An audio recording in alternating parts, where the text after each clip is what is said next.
Então chegou julho e o que será que a gente leu até agora? Bora fazer esse balanço? Olá, o meu nome é Ana Luz, eu vim falar de livros e dessa vez eu vou fazer aquela tag 50%. Assim, a gente tá numa fase do YouTube em que as pessoas não respondem mais a tags e tal, mas essa é uma constante, né? As pessoas seguem respondendo essa tag e eu decidi responder também. Então eu vou trazer para vocês o balanço do que eu li esse ano. Claro, não vou mencionar tudo, mas vou apontar, né, de acordo com as perguntas da tag, o que eu gostei mais, o que eu não gostei, os meus motivos e tudo mais. Então bora começar. Para quem não conhece, essa é uma tag que foi criada lá fora. A tag original é em inglês, eu acho que é Mid-Year Book Freakout, mas eu não tenho certeza. Foi traduzida para o Brasil pelo Geek Freak, que ele mesmo já adaptou. Enfim, eu já vou começar porque eu não ensaiei, eu não fiz roteiro, eu simplesmente fiz a lista e pode ser que eu me exauste na hora de falar de livros que eu não gostei. A primeira pergunta, então, diz qual é o melhor livro que eu concluí até agora e eu arrisco dizer que seja Herdeiras do Mar. Porque além de falar de um tema que talvez não seja muito trabalhado fora da Coreia, né, porque é uma experiência local, da dominação do Império do Japão na Coreia durante o período da Segunda Guerra, que eles raptavam moças para transformá-las em servas sexuais. Só que o próprio tema, por ser delicado, eu acho que a autora ela conseguiu fazer de uma forma que não fica extremamente pesado. O tema por si só já é pesado o suficiente, então ela não explorou, não fez isso de uma forma extremamente chocante. Então, assim, apesar de ser uma coisa delicada, uma coisa, né, enfim, que causa um desconforto, ela não fez isso de uma forma totalmente espetacularizada, então eu acho que isso é um ponto super positivo, além da história ser muito boa de verdade. Para a segunda pergunta da tag, eu vou começar a roubar, porque pergunta qual é a melhor continuação que você leu nesse ano. Por continuação, a gente entende que se fala de série, né? Só que eu não tô lendo séries, há um bom tempo eu não leio séries, até me comprometi a ler esse ano, né? Eu fiz um vídeo de metas de leituras para esse ano e cumpri quase nada. Então eu vou roubar e vou incluir Guerra e Paz. Esse segundo volume, na verdade. Então esse ano eu concluí o segundo tomo, né? Comecei, sei lá, há 1 ou 2 anos, mas concluí. E sim, é a única continuação, então vai ser a melhor continuação que eu li esse ano. Amei o segundo tomo? Definitivamente não. Eu gosto muito do primeiro tomo, mas o segundo é complicado pra mim, porque eu sou uma pessoa que não gosta de histórias de guerra e, curiosamente, peguei um livro chamado Guerra e Paz pra ler. Assim, é uma história boa, porém, o problema é que tem muitos personagens e nem todos você vai se identificar, você vai querer saber o que acontece, você vai querer ver o desfecho. E quando tem cenários de guerra de pessoas que eu me importo aqui no livro, ok, agora tem vários personagens e uns eu não tô nem aí o que estão fazendo, o que vão fazer.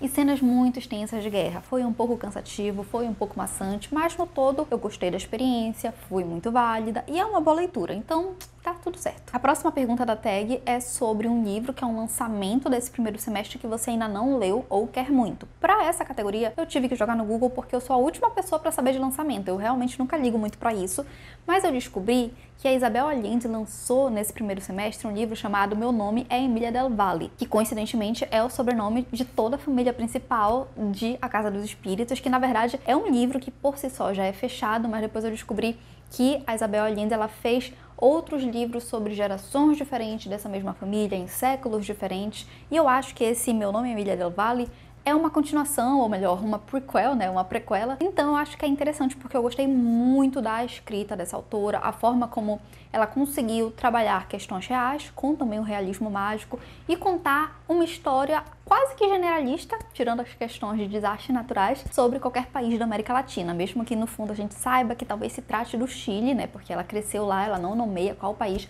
mas fala sobre a questão de um país colonizado pela Europa, um país que passou pela ditadura militar, pela influência da Guerra Fria dos Estados Unidos, então a gente consegue ver isso muito bem, é muito interessante, tá? Então, assim, é aquilo, né? Talvez seja a segunda melhor leitura desse ano e não tá valendo, e por isso eu quero conhecer outros livros da autora, incluindo esse lançamento. Outro livro que eu também quero incluir nessa categoria é Amanhecer na Colheita, eu não escondo pra ninguém. Eu encerrei a minha adolescência lendo Jogos Vorazes, eu gostei de revisitar esse universo quando a autora lançou um livro durante a pandemia, porque o que eu gosto na Suzanne Collins é que ela consegue trabalhar para 2 públicos diferentes. Ela não abandona o fato de que ela começou com o público adolescente, que o livro, mesmo que seja uma continuação anos depois, tem que se conectar com os novos adolescentes que estão conhecendo a franquia, mas ao mesmo tempo ela consegue amadurecer a escrita e trazer novos elementos que aquelas pessoas que já não são mais adolescentes, que hoje são adultas como eu, que leram Jogos Vorazes lá atrás, na juventude, vão se conectar, sabe? São elementos que eu já comentei em algum outro vídeo, que, por exemplo, ela consegue trabalhar com Thomas Hobbes, sabe, com contrato social, sem necessariamente deixar a escrita extremamente complexa ou algo do tipo. A autora, ela dialoga muito bem e eu quero muito ler esse livro, só que não esse ano, eu vou ler quando lançar o filme, tá? Eu vou ler ano que vem, na véspera do filme, eu vou estar lá lendo meu livrinho pra poder assistir, comparar, porque a minha memória não é das melhores, então eu também não tenho pressa. Eu não vou pegar spoiler, consegui sair ilesa de todos os spoilers até aqui, então acho que até lá eu também consigo. O próximo item é o livro mais aguardado do segundo semestre. E assim, já falei, eu não entendo de lançamentos, eu não busco saber disso. Então eu genuinamente não sei. O único livro que eu sei que vai lançar no segundo semestre é aquele Alchemist, que é uma adaptação daquela fanfic que mistura o conto da Aya com Harry Potter. E assim, eu gosto de Harry Potter, gosto do conto da Aya, mas eu não tenho interesse em ver essas duas histórias misturadas. Eu não quero ver a Hermione como uma escrava sexual do Draco, então não tenho interesse. Eu sei, dizem que é muito bem escrito, de verdade, mas não tem interesse em fazer o quê? O próximo item é o livro que mais te decepcionou até agora. E, bom, é um tema meio delicado, meio espinhoso. Eu vou falar de autores muito queridos pelo público, mas bora lá. Primeiro eu quero deixar claro que pra algo lhe decepcionar é porque você tinha uma expectativa. Dificilmente você vai se decepcionar com algo que você já não esperava grande coisa. E o primeiro livro que eu quero comentar é sobre... Assim, é um livro que eu já vi a adaptação 1 milhão de vezes, amo a adaptação de paixão, que é A Espera de um Milagre. Sim, você com certeza já viu no SBT essa história, ou então qualquer outro canal pago, por exemplo, mas eu amo esse filme. Amo esse filme, cresci vendo na tela de sucesso e sempre assistia com a minha mãe. Tenho o DVD até hoje, inclusive, não tenho nem um leitor de DVD mais, mas tenho esse DVD. Então, o que acontece é que eu revi esse filme recentemente e, tipo, semanas depois eu engatei na leitura desse livro. E o problema é que a adaptação é muito fiel, mas muito mesmo. Então eu tinha acabado de me reencontrar com uma história que eu já conhecia e aí tava tudo muito fresco. E quando eu engatei no livro, eu fiquei tipo, de novo essa história, tipo, eu não queria abandonar, mas ao mesmo tempo eu meio que fui empurrando com a barriga porque era tudo muito fiel, tudo muito igual ao filme. E aí eu fiquei meio desmotivada porque eu tinha acabado de ver esse filme, então foi por isso, tá? Fui eu esperei muito porque era uma história que eu gostava muito, só foi o timing errado. Mas não, também eu não vou ler esse livro no futuro, porque como eu falei, é muito fiel ao filme, e eu acho que se eu quiser revisitar essa história, eu revisito o filme porque eu tenho ótimas lembranças do filme, é um dos filmes, assim, favoritos da minha adolescência, que passava muito no SBT, então é isso. Os outros dois livros que eu quero falar sobre são do mesmo autor, um autor que, bom, ele se viu envolvido em muitas polêmicas nessa transição de fim de 2024, início de 2025, e é o Neil Gaiman. O primeiro caso, esses dois livros, na verdade, eu já tenho eles há muito tempo, então eu até coloquei eles na minha lista de livros que eu queria ler esse ano. Vou deixar o link do vídeo em algum canto, caso alguém queira ver. Então, assim, o primeiro livro é esse aqui, que é Seres Mágicos e Histórias Sombrias. E a Darkside faz esse favor de não colocar em nenhum canto da capa do livro o nome, mas enfim. Então, essa daqui é uma coletânea de muitos contos, mas tipo, muitos contos mesmo. Na verdade, tem conto que é tão longo que eu acho que é até novela, mas enfim. São vários contos que vão falar de temas talvez sombrios. Aí já vem a quebra de expectativa, né? Porque quando um livro se chama Seres Mágicos e Histórias Sombrias, você pensa... E com essa capa, você pensa que é uma coisa tipo meio de Halloween, sabe? Mas não. Muitos dos livros, eles não são sombrios. No geral, eu fiquei decepcionada porque eu esperava algo realmente sombrio e não é isso que você vai encontrar aqui. Se você tá aguardando esse livro pra ler no Halloween, leia antes, leia em outro momento, porque não vai combinar com Halloween. E o que mais decepciona, na verdade, é porque quase todos os contos são insuportáveis de chato. É muito lento, é muito chato. O pior conto é do próprio organizador, que é o Neil Gaiman. Tem vários autores famosos, tem o Joe Hill, tem a autora de O Castelo Animado, tem a Jodi Picoult, sei lá, tem muitos autores mesmo. O Neil Gaiman não é o único organizador. Mas enfim, é totalmente uma não recomendação isso daqui. Eu não gostei e assim, sério, é muito chato. Todos os contos praticamente são chatos, poucos se salvam, e é isso. E o outro livro que eu não gostei, ou melhor, que eu me decepcionei, foi Deuses Americanos, que também é do Neil Gaiman. E esse é um livro que, assim, meio que me decepcionou, porque eu tinha uma grande expectativa. Essa é uma história muito famosa do Neil Gaiman. Eu cheguei a ver a série, não terminei de ver a série porque a série foi ficando muito chata, mas o livro também é chato. O livro é mais chato que a série, inclusive. Bora lá. Deuses Americanos é um livro sobre um rapaz, que é o Shadow Moon. Ele é um ex-presidiário, a história começa no final da sentença dele, ele tá pronto pra ser reinserido na sociedade como um homem livre, porém muitas coisas acontecem, nem vou falar quais porque é spoiler, mas se ele tinha uma esposa para a qual voltar após a prisão, não tem mais. Se ele tinha uma proposta de emprego depois da prisão, também não tem mais. Então ele fica ali perdido, sem muito ter o que fazer, e aparece por acaso um senhor que contrata ele para ser um faz-tudo. E ele vai lá e, tô nessa, né? Não tenho muito para onde ir, vou aceitar esse emprego.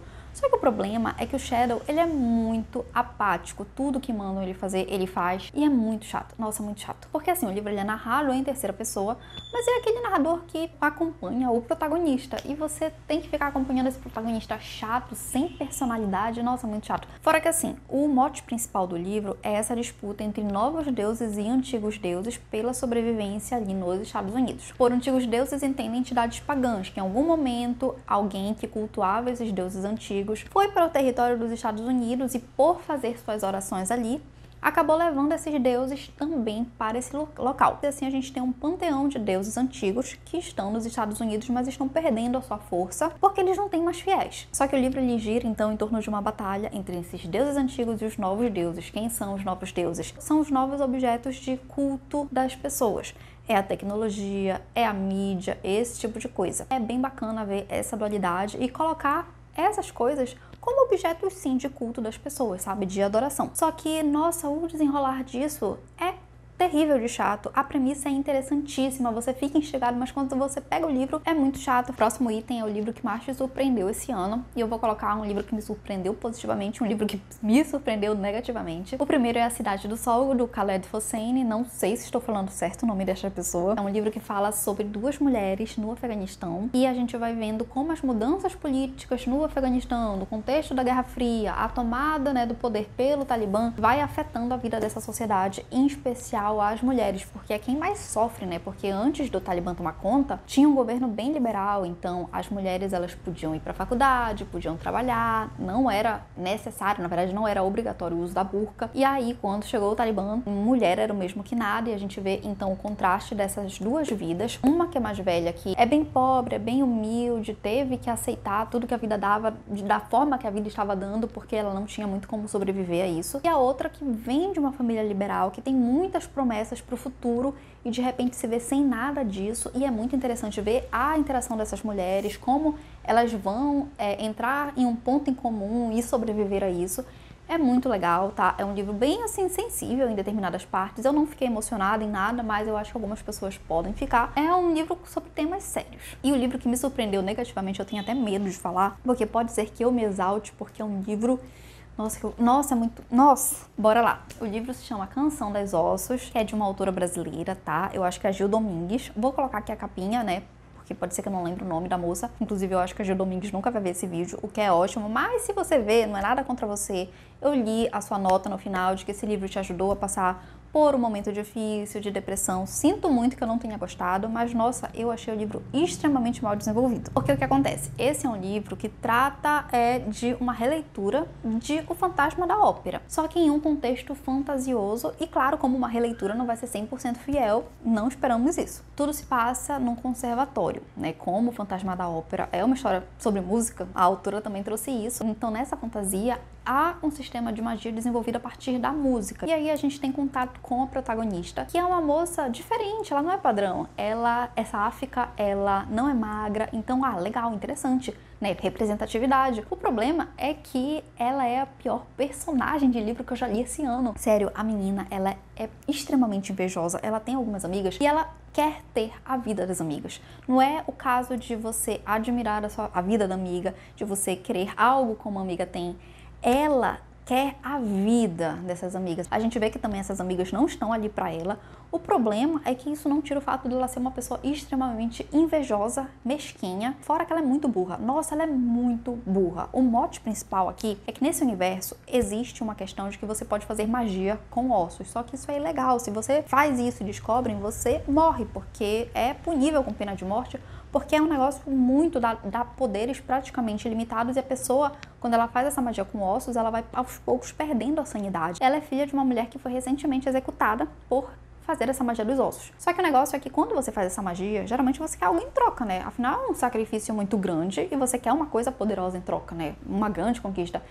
E já vem a primeira falha de construção desse universo, é que a mãe dela veio do nada e morreu pra nada. Ela continuou sendo assim, morando na parte mais periférica da cidade, ela não teve uma conquista realmente, então ela morreu pra quê? Como descobrir essa magia se ela não conquistou nada? Ela se sacrificou pra quê? E aí entramos no fator mais irritante, que é a burrice da protagonista, porque tal qual em O Fantasma da Ópera, há um ser que funciona como mentor pra protagonista, que vai ajudá-la a despertar suas habilidades musicais. O Fantasma da Ópera tem isso, né? Inclusive, o Fantasma da Ópera é o primeiro incel que temos, então talvez seja por isso que o musical tenha saído da Broadway, infelizmente. Mas voltando ao livro, o problema é que essa moça então é treinada por esse ser misterioso, esse ser quase espectral, que vai ajudando. E aos poucos a gente vai vendo que essa pessoa é um tanto quanto controladora, sabe? Tal qual em O Fantasma da Ópera. Fora que, tal qual em O Fantasma da Ópera, este ser tem boa parte do seu rosto coberto por uma máscara. Só que nesse livro é coberto por uma máscara de ossos. Então, assim, é uma pessoa muito poderosa,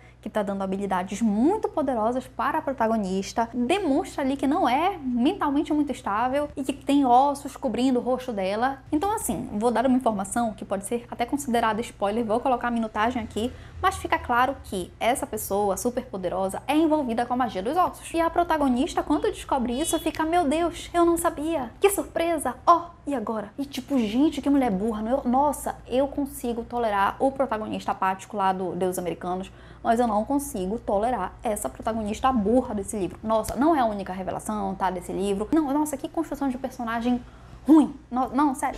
Eu fico tão irada falando, eu acho que meu vizinho também tá irado porque ele tá batucando alguma coisa lá fora. Então vejam como esse livro é estranho, que até o meu vizinho resolveu se revoltar lá fora só de eu estar falando desse livro. Bom, já me exaltei um pouquinho, vamos para a próxima pergunta, que é um novo autor favorito. Seja favorito porque ele lançou um livro nesse ano, ou porque eu conheci esse ano e eu tenho 3, já tô roubando. A primeira é Isabel Allende, já comentei, li A Casa dos Espíritos, adorei a forma como ela trabalhou aqui diversas gerações da mesma família, em praticamente um século dentro de um país da América Latina, que possivelmente é o Chile, nunca fica claro, e é muito bom, tá? Tem o realismo mágico de praxe, né, desse tipo de literatura. É tão bem construído que o primeiro capítulo, que é bem grande inclusive, eu li e eu achei que aquela era a protagonista do livro, e eu fiquei muito envolvida.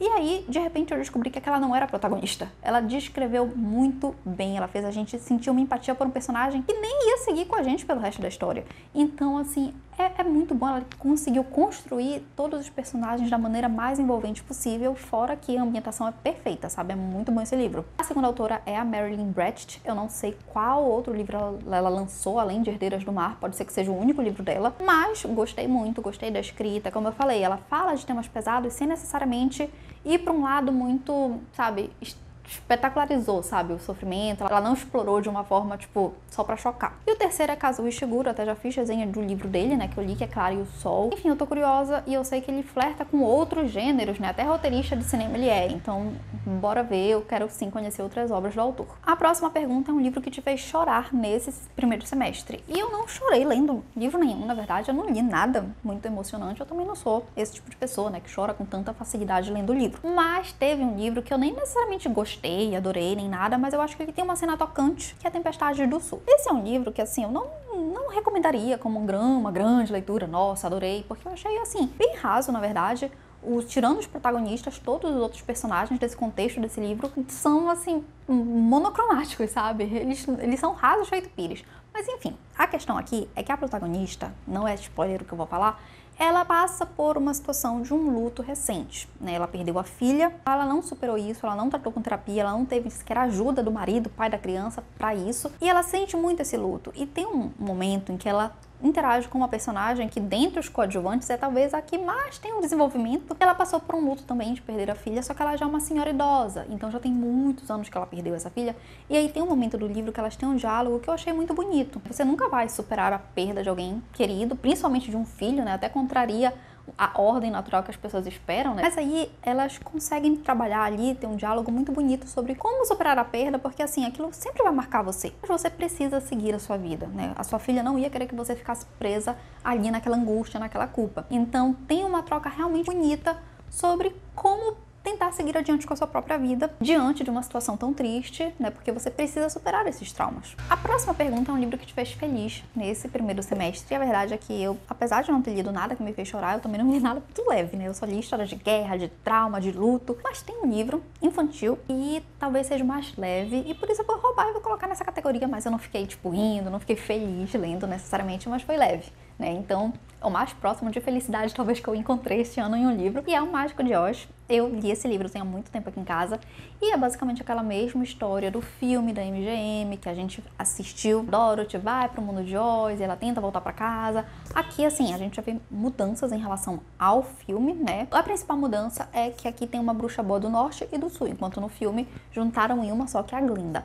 Então, assim, acaba tendo algumas inconsistências até em relação às resoluções finais, que eu obviamente não posso falar pra vocês, mas tem uma teoria aí, né, pra quem assistiu o filme, de que a Glinda é a verdadeira vilã do filme.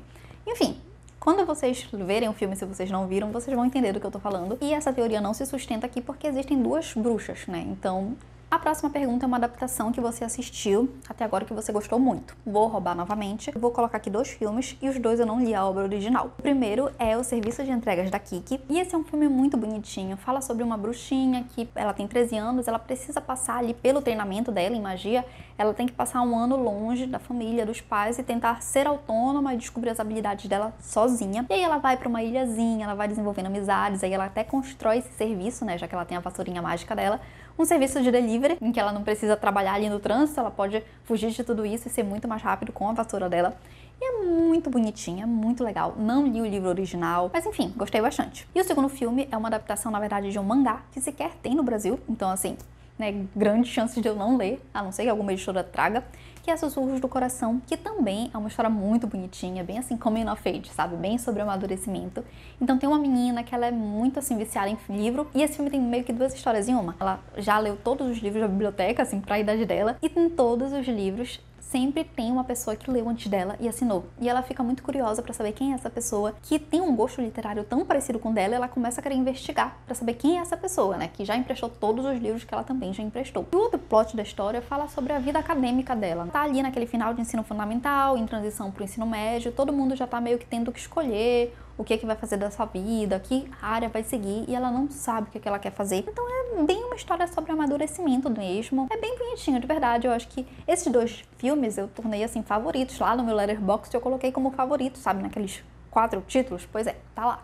Adorei. A próxima pergunta é sua resenha favorita desse primeiro semestre, seja escrita ou em vídeo. Em vídeo eu só fiz uma, e eu então vou ficar com essa, que é a resenha que eu fiz de Clara e o Sol. Como eu já falei, vou deixar linkado. E na verdade eu gostei bastante desse livro, né? Se vocês já viram essa resenha, vocês vão saber disso. E é um livro sobre um futuro meio que próximo. Fala sobre a Clara, que é uma inteligência artificial, ela é uma robozinha, que ela tem função de cumprir ali, de suprir companhia para pessoas, geralmente crianças, filhos únicos, esse tipo de coisa. Só que à medida que a história vai avançando, a gente vai vendo como talvez as pessoas estão usando as tecnologias para suprir vazios e como isso pode ser prejudicial para essas pessoas. E até faz a gente pensar como a gente usa a tecnologia na nossa realidade. E tem outras questões de como a Clara vai estabelecer uma missão para si por conta da programação dela, enfim. É muito bom esse livro. A próxima pergunta é o livro mais bonito que eu comprei ou que eu ganhei esse ano.